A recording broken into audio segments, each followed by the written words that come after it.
bar crawls are to be banned. No, they'll be stupid. Of course they're not. Are they? Fancy a bar crawl? Used to love a good old pub crawl, in the United Kingdom. Absolutely paralytic. Cause all sorts of mischief.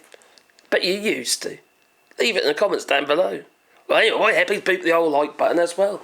Yeah, I think I'm going to book myself a bar crawl tour. I've never done one of them. When you have a guided tour, they take you to all the best joints, Yeah.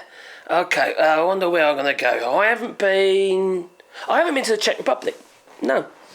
Never been there. Maybe Prague. Let's have a look.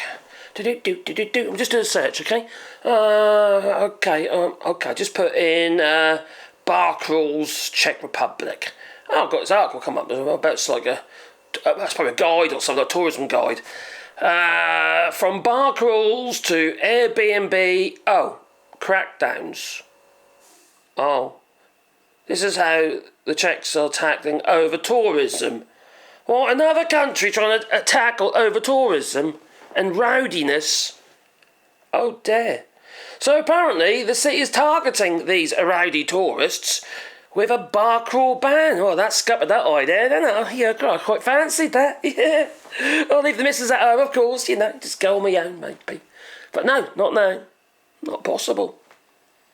Not to the Czech Republic. Not to Prague, no. They're also cracking down on Airbnbs. They're, not allowing any new registrations of Airbnb. No. Well, that's happening all over the EU, actually. Spain in particular. Barcelona, yeah. And the Balearic Islands and that, crikey. So Prague is banning organised bar crawls. So they can't really stop a bar crawl, can they? You can wonder next. How do they know? Anyway. So no organised, so no tours of bars. So it's their ongoing mission to crack down on rowdy tourists, and the Czech capital have no longer allowed guided bar hopping to take place between 10 p.m. and 6 a.m. It's like the prime time for bar crawls, isn't it? And local officials, they announced that Monday just gone. Blimey. The move is likely to be a major blow to tour operators who rely on Prague's reputation as a party city, including one that they claim to offer Europe's biggest pub crawl.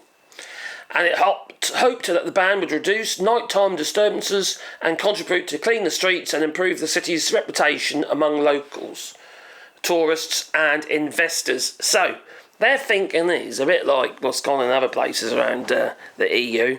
Get rid of the rowdy tourists and you will encourage a different clientele, a different tourist.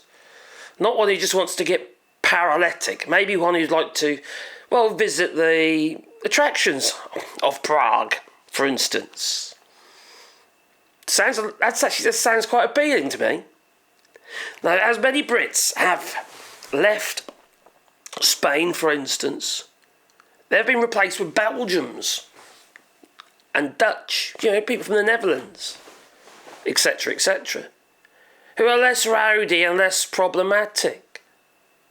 The fish and chip shops have been replaced with mules and Fritz instead. We've got such a bad reputation on the basis of our...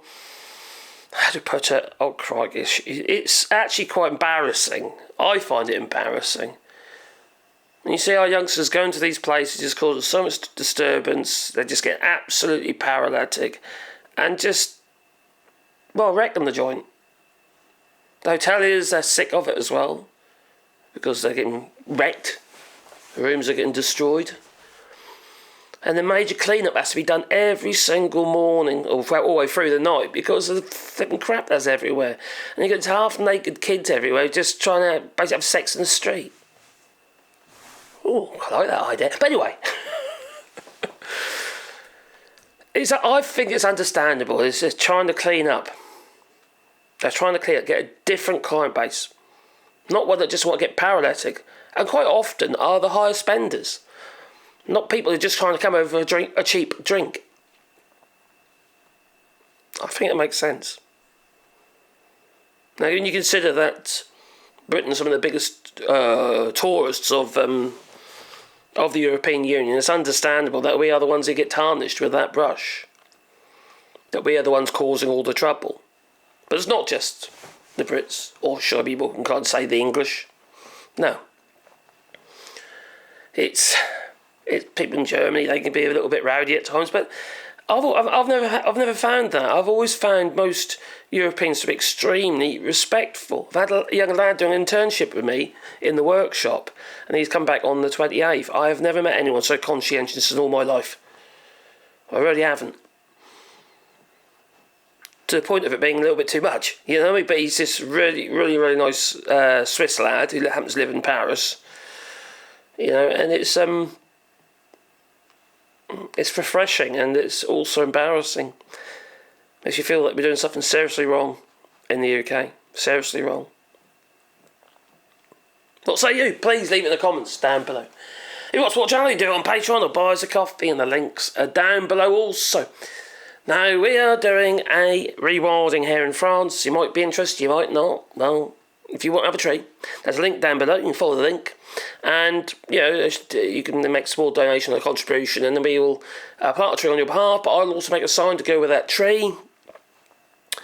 And it could be a memory of a loved one, it could be your name, it could be a present for Christmas, it could be anything you like, really. And we'll make a sign with that tree, and it'll be done with a laser, so we can get a reasonable amount of words on there now. It's a lot easier. So, yeah, anyway, follow it down below, but please, comment down below. And boot the old like button. It's time for me to go, so I can say toodaloo, you know. Yes, I've got to help the missus, because she's clearing up my workshop. Buy this glove.